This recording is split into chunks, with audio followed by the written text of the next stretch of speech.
예수 그리스도를 믿는 믿음으로 말미암아 세상으로부터 고난을 받고 있는 소아시아의 여러 지역에 흩어져 있는 교회와 성도들에게 베드로는 그들의 정체성이 무엇인지를 가장 먼저 말하였습니다. 그들의 정체성은 하나님의 미리 아심을 따라서 성령이 거룩하게 하시는 그 순종함을 따라 예수 그리스도의 그 핏뿌림을 통해서 선택함을 받은 자들이다라고 말합니다. 그렇기 때문에 우리는 썩지 아니하고 더럽히지 아니하고 쇠하지 않는 하나님의 나라를 유업으로 받아서 그 나라에 대한 소망을 안고 그 나라를 소망하며 살아가는 자들입니다.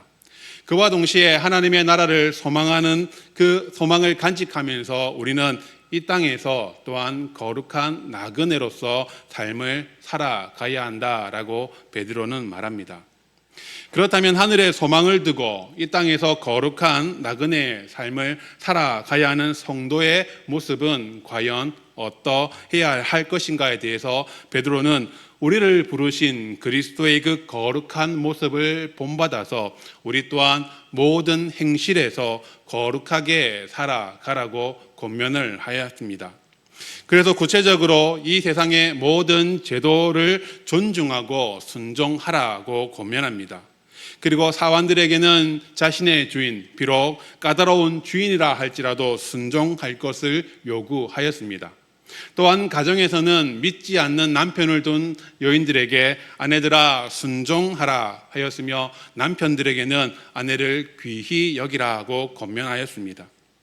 그리고 이제 마지막으로 오늘 본문에서 세상 가운데 선을 행하되 선을 행하다 받는 그 고난을 그것을 두려워하지 말고 피하지 말고 이것을 하나님의 뜻으로 잘 받아 감당하라고 말씀하고 있습니다. 성도의 삶의 목표가 손해보지 않고 살아가는 것이 아니라 선을 행하는 것입니다. 그러니 선을 행하다가 받는 그 고난을 이상하게 여기지 말고 그리스도께서 우리에게 보여주신 바 그리스도의 그 모범을 따라 선을 행하되 고난 가운데서 비방과 조롱을 받는 중이라도 선한 양심을 가지고 끝까지 행하는 그 삶을 살아갈 것을 우리에게 격려하고 9절에 보면 이것을 우리의 부르심이다라고 말을 하고 있습니다. 그렇다면 이러한 부르심을 입은 우리에게 이 부르심에 대한 합당한 삶의 모습은 무엇이겠습니까? 8절과 9절에서 말합니다. 너희는 다 같은 너희가 다 마음을 같이하여 동정하며 형제를 사랑하며 불쌍히 여기며 겸손하며 악을 악으로 욕을 욕으로 갚지 말고 도리어 복을 빌라. 성도가 세상에서 선을 행하며 살아가기 위해서 가장 먼저 교회 공동체가 다 같은 마음, 하나의 마음으로 하나가 되어야 한다라고 말씀합니다. 우리의 본성은 굉장히 개인적인 것으로 설정되어져 있습니다. 다른 사람보다는 자기 자신을 사랑하고 자기의 이익을 먼저 우선시합니다.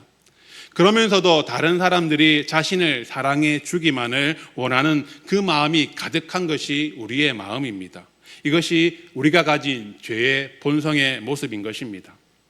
이런 죄된 본성을 유지한 채로는 교회 공동체는 결코 세상의 고난에서 선한 행실로 맞설 수가 없다라고 하는 것입니다.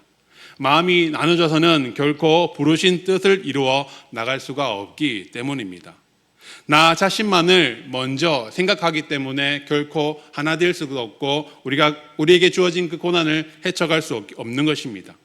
그러나 우리를 부르신 거룩한 그 하나님의 뜻에 따라서 하나의 마음을 품고 그것을 함께 공유하게 될 때 그들은 이제 함께 고난을 받을 수 있는 하나된 교회 공동체가 되는 것입니다. 한 마음의 공동체이기 때문에 누군가 힘들고 어려움을 당할 때 함께 아파하며 위로하며 함께 고난의 그 벽을 넘어갈 수가 있게 됩니다. 이것을 동정하다라고 오늘 본문에서 말합니다.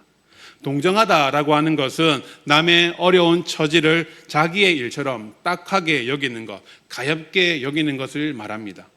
사람들은 기본적으로 공감하는 능력을 가지고 있습니다. 고난 가운데 힘들어하는 이들을 위로할 수 있습니다. 그런데 여러분들도 아마 그러한 경험들은 다 했을 것입니다. 힘들어하는 나를 위로하고 있는데 그렇게 그 위로가 위로 같아 보이지 않을 때, 느낌이 없을 때가 있습니다.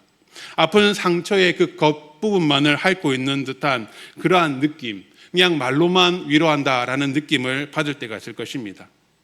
그런데 정말 나를 잘 아는 사람, 내 마음을 잘 아는 사람이 나를 위로할 때는 진정한 위로를 경험하게 되는 경우가 많습니다.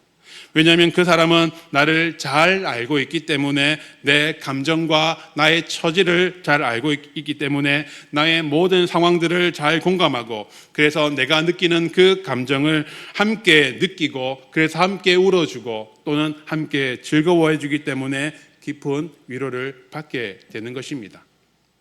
교회 공동체에게 요구되는 하나됨이 바로 이러한 것입니다. 서로를 깊이 알아가는 가운데에 같은 생각, 같은 뜻을 품어 하나 되었을 때, 그 중에 누군가가 고통 가운데 힘들어한다면 정말 자기 일처럼 함께 아파하고 슬퍼하며 위로해주는 그러한 고통을 함께 감당하는 그러한 공동체가 되는 것입니다. 이러한 동정의 마음이 적극적으로 표현되어지는 것이 바로 형제를 사랑하는 것입니다. 우리를 한 마음 한 뜻을 가진 공동체로 세워주는 것은 바로 그리스도의 사랑인 것입니다. 그리스도의 사랑으로 우리는 한 공동체를 이루게 되었습니다. 그리고 우리가 받은 사랑을 같은 교회 형제요, 같은 교회 자매로 불러주신 서로를 향해서 함께 나눌 것을 요청하는 것입니다. 이전에 우리는 분명히 자기 자신만을 사랑하는 사람들이었습니다. 이제는 그리스도의 사랑을 우리가 충분히 경험하였기에 우리에게 부어주신 그 사랑으로 인하여서 내 안에 있는 사랑을 이제는 다른 사람들에게 흘려 보낼 수 있는 그러한 사람이 되었습니다. 그래서 가장 먼저 그리스도 안에서 하나 되게 하신 형제와 자매들에게 그 사랑을 나눠줄 것을 요구하는 것입니다. 그 사랑의 모습은 형제와 자매를 불쌍히 여기게 됩니다.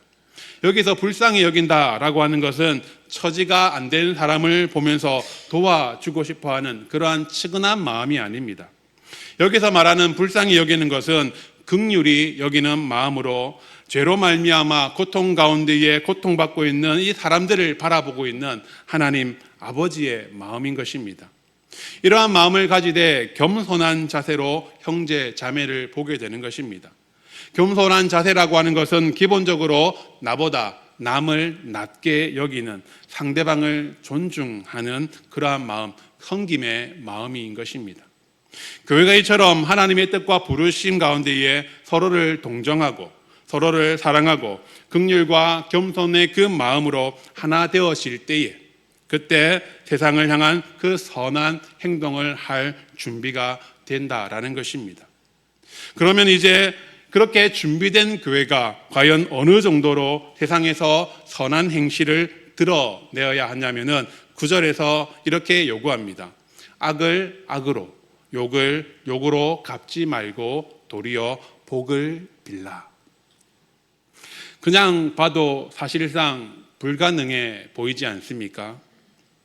오늘 이 이야기를, 이 말씀을 들을 때에 그냥 오늘도 좋은 말씀 듣고 간다라는 그러한 생각이 드는 것이 사실입니다. 나에게 부당한 일을 하고 욕을 하고 손해를 입히고 괴롭히는 사람들에게 100번 양보해서 눈에는 눈, 이에는 눈이라고 하는 그 논리로 보복하지 않고 어떻게든 참아보는 것, 이것은 어떻게든 해볼 수 있을 것 같은데, 그런데 악을 악으로 갚지 않고 욕을 욕으로 갚지 않는 것을 넘어서서 도리어 그를 위해서 복을 빌라라고 하는데, 이것을 과연 우리가 할 수 있겠습니까? 이것은 불가능한 일이다라고 우리가 결론 낼 수밖에 없을 것입니다. 그런데 이 이야기는 베드로뿐만 아니라 사도 바울도 동일하게 이야기하는 내용입니다. 로마교회 성도를 향해서 로마서 12장 14절에서 너희를 박해하는 자를 축복하라, 축복하고 저주하지 말라라고 말씀합니다. 사도 바울과 사도 베드로가 이렇게 말할 수 있는 것, 이렇게 교회에게 이러한 불가능한 말들을 할 수 있는 것은, 이것은 예수님이 이미 그들에게 가르쳐 주신 말씀이기 때문입니다. 예수님도 제자들에게 너희 원수를 사랑하라고 하셨기 때문입니다. 하지만 아무리 그래도 예수님의 그 가르침이라고 할지라도 우리가 원수를 사랑하고 축복하는 것은 정말 불가능한 일입니다. 그렇습니다. 우리에게는 이것을 할 수 있는 능력이 없습니다. 우리가 그것을 할 수 있는 그 가능성은 거의 제로에 가깝습니다. 우리에게는 이것은 불가능한 일입니다. 우리는 결코 원수를 사랑하고 축복할 수가 없습니다. 우리를 대적하는 원수를 용서하고 축복하는 것은 결코 우리가 할 수 있는 영역이 아닌 것입니다. 그럼에도 불구하고 오늘 베드로가 교회를 핍박하고 조롱하고 있는 이 세상의 사람들과 마주하고 있는 이 교회 성도들에게 악을 악으로 갚지 말고 욕을 욕으로 갚지 말고 도리어 복을 빌라고 권면하고 있는 것은 우리가 그 은혜를 받은 사람인 그 은혜를 받은 성도라는 사실을 말해주고 있기 때문입니다. 그렇습니다. 인간이 범죄함으로 말미암아 우리는 하나님을 대적하는 원수가 되었습니다. 창조자이신 하나님을 버리고 하나님을 대적하는 사탄의 자식으로 하나님과 원수된 자들이 바로 우리들의 모습입니다. 그런데 하나님의 원수된 우리를 향해서 하나님은 어떻게 하셨습니까? 성부, 성자, 성령 삼위 하나님께서 마음을 같이하여서 변함없이 우리를 사랑하여 주셨고 또한 불쌍히 여겨 주셨습니다. 특별히 우리의 처지를 체휼하시는 방법으로 우리를 구원하셨습니다. 즉 우리의 상태, 우리의 처지를 전인격적으로 이해하셨다라는 것입니다. 그리고 그것은 이해하는 것을 넘어서서 만왕의 왕 되시는 우리 주님이 이 땅에 사람의 몸으로 임하셔서 우리의 절망과 고통을 함께 받으시며 우리를 도우신 것입니다. 앞서 말한 동정보다 훨씬 더 높은 차원, 즉 하나님만이 할 수 있는 그러한 경지의 동정을 우리에게 베풀어 주신 것입니다. 우리가 그 용서의 은혜, 축복의 은혜를 입은 자들입니다. 그래서 우리 삶에서 만나게 되는 나의 대적자들, 나의 원수들, 나에게 부당한 일들을 하고 나에게 욕을 하고 손가락질하고 손에 삐고 괴롭히는 그 사람들을 만날 때 내 안에 있는 그 믿음과 내 안에 있는 그 신앙으로서는 도저히 그들을 용서할 수가 없고 내 안에 있는 그 연약함으로 인하여서 우리가 주님의 말씀대로 그를 사랑할 수 없는 그러한 무력함이 들 때에 그때 우리는 이 말씀을 기억하시면서 주님이 나를 사랑하셨구나. 하나님과 원수되어서 하나님을 대적하던 나를 우리 주님께서 아무런 조건 없이 용서하시고 사랑하시고 구원의 복을 주셨구나 하는 그 사실을 기억하라는 것입니다. 주께서 우리에게 베풀어 주셨던 그 놀라운 은혜를 기억할 때에, 그래서 그 은혜가 우리 안에 계속 기억되어질 때에, 그 은혜만을 우리가 바라보며 살아갈 때에, 그럴 때 우리의 믿음과 신앙이 예수 그리스도를 본받아지게 되는 것입니다. 비록 지금은 연약하여서 우리가 주님처럼 원수를 사랑할 수도 용서할 수도 없는 처지지만은, 그러나 우리에게 베풀어 주셨던 그 용서의 은혜를 경험하면 경험할수록 우리가 예수 그리스도를 닮아가게 되어지게 되고, 우리가 예수 그리스도를 닮아가면 닮아갈수록 우리 안에 계신 성령 하나님께서 예수 모습을 닮은 우리를 나타내고 드러내신다라는 것입니다. 그때 비로소 우리가 우리의 원수된 자들을 용서할 수 있게 되고, 더 나아가서 도리어 그들을 축복해 주는 그런 성화의 자리로 나가게 되는 것입니다. 이러한 삶을 위해서 세상 가운데 우리를 부르셨고, 그러한 그리스도를 닮음이 교회가 세상 가운데에 드러내게 하시는 것입니다. 이것이 바로 우리가 받을 복이 되는 것입니다. 그리스도인들이 이 땅에서 받게 되는 이 복에 대해서 우리가 착각할 때가 많습니다. 8절과 9절에서 요구하는 것을 우리가 다 지켜나갈 때, 즉 너희가 다 마음을 같이하여 동정하며 형제를 사랑하며 불쌍히 여기며 겸손하며 악을 악으로 욕을 욕으로 갚지 말고 도리어 복을 빌라라고 하셨던 이 내용들을 다 지키게 되면은, 그러면 우리가 복을 받아서 우리가 성공하고 대박나고 건강하고 행복해지는 그러한 복된 삶을 살아간다라고 하는 것이 아니라, 그 일들을 이미 이루신 그리스도를 닮게 되어서 그 성품을 우리가 이어받는 그 복을 받게 된다라고 하는 것입니다. 이러한 것이, 이것이 바로 그리스도를 닮는 것이, 그래서 그리스도를 닮은 그 모습으로 이 땅을 살아가게 되는 것이 우리가 마땅히 이어받는 복이 되는 것입니다. 이러한 그리스도의 성품을 닮은 복을 우리 모두가 누리시기를 바랍니다. 그런데 여기서 한 가지 더 우리가 감당해야 할 부분들이 있습니다. 세상 가운데에 악을 악으로 욕을 욕으로 갚지 않고 도리어 복을 빌어주는 그러한 선한 삶들을 살아갈 때에 우리는 상식적으로 생각해 볼 수 있게 됩니다. 그러면 당연히 세상 사람들이 우리를 인정하고 존경해 주지 않겠는가? 더 이상 우리를 박해하지 않고 우리의 그 선한 모습을 보면서 우리를 더 이상 괴롭히지 않고 우리를 인정하지 않겠는가라고 그렇게 생각을 합니다. 그런데 13절과 14절에서 베드로는 이렇게 이야기합니다. 또 너희가 열심으로 선을 행하면 누가 너희를 해치리요? 그러나 의를 위하여 고난을 받으면 복 있는 자니 그들이 두려워하는 것을 두려워하지 말고 근심하지 말고. 열심으로 선을 행하면 누가 여러분들을 해치겠는가, 이런 생각이 들겠지요. 그러나 의를 행하는 것으로 인하여서 여러분들이 고난을 받을 수가 있습니다.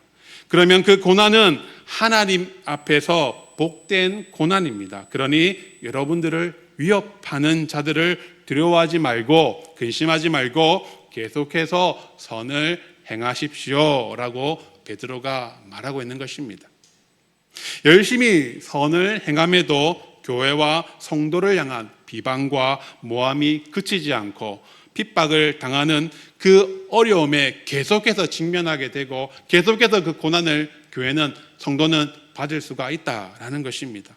우리가 잘못한 것이 아무것도 없는데도 불구하고 여전히 우리는 우리가 가진 그 믿음으로 말미암아 고난을 받을 수가 있다라는 것입니다. 하나님의 말씀대로 살아가는 가운데서 우리가 그 고난을 만나게 된다라는 것입니다. 우리의 믿음을 지켜나가면서 악을 선으로 갖고 화평을 이루어가는 그 가운데에서도 우리는 고난을 당할 수가 있다라는 것입니다. 이럴 때 우리는 얼마나 우리 마음에 억울함들이 올라오고 우리 마음이 얼마나 흔들릴 수밖에 없겠습니까? 사람은 결코 변하지 않는 건가에 대한 그러한 의문이 들 수도 있을 것입니다. 자신이 과연 잘하고 있는 건가에 대한 회의감들이 계속해서 찾아오게 될 것입니다. 그리고 계속된 그 고난으로 인해서 앞으로 또 계속해서 내가 그 고난을 받아야 한다는 그 두려움에 우리가 근심할 수밖에 없을 것입니다. 그러나 베드로는 그럼에도 불구하고 선을 행하는 것을 포기하지 말고 참고 견디면서 의를 위하여 고난을 받으라. 그러면 그 의를 통해서 받는, 의를 행하면서 받는 그 고난이 우리에게 복이다라고 말하고 있는 것입니다. 이 말씀은 예수님께서 이미 팔복 가운데서도 하셨던 말씀이죠. 의를 위하여 박해를 받는 자는 복이 있나니 천국이 저들의 것임이라. 여러분, 의를 위하여 받는 고통은, 의를 위하여 받는 그 고난은 과연 좀 참을 만한 고난일까요?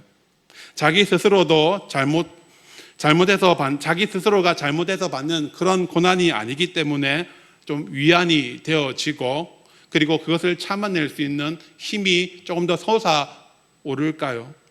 분명 의를 위해 받는 고통도 참을 수 없을 만큼 힘들고 괴로운 고통일 것입니다. 자기 가족과 민족을 살리기 위한 그 계획 가운데에 결과가 나타나기 전까지 정말 아무런 영문도 알지 못한 채 고통과 고난의 시간을 보내야 했던 그 요셉의 삶을 생각해 볼 때, 하나님께서 왕의 기름을 부으신 것만으로 10년 동안 사울 왕의 추격을 피해 광야로 도망 다녀야 했던 그 다윗을 한번 생각해 볼 때에, 그리고 무엇보다 우리의 죄를 대속하기 위해서 십자가의 모진 고통과 죽음을 감당해야 했던 그 예수님의 그 의로운 고통을 생각해 본다면은 결과적으로 복된 고난, 의를 위한 고난은 복된 고난이겠지만, 그러나 그 고백이 나오기 전까지 오랜 기간 동안 받아야 할 그 고통, 그 고난은 실로 엄청난 고통이고 힘겹고 눈물이 마르지 않는 그러한 고통이라는 것입니다. 그럼에도 우리가 그 고통을 피하지 말고 끝까지 선을 행하며 살아가야 하는 것은 17절에서 말씀하고 있듯이 선을 행함으로 고난받는 것이 바로 하나님의 뜻이기 때문입니다.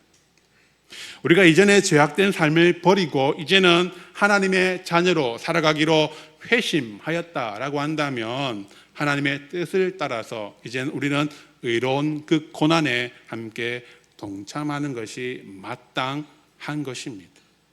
그러한 의로운 고난을 참고 견디며 나아갈 때에, 그때 우리는 분명히 세상 가운데 우리를 부르신 하나님의 그 부르심 앞에 이제 마주하게 될 것입니다.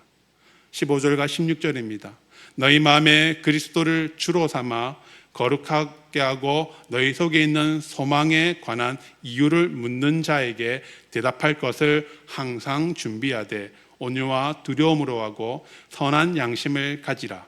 이는 그리스도 안에 있는 너희의 선행을 욕하는 자들로 그 비방하는 일로 부끄러움을 당하게 하려 합니다.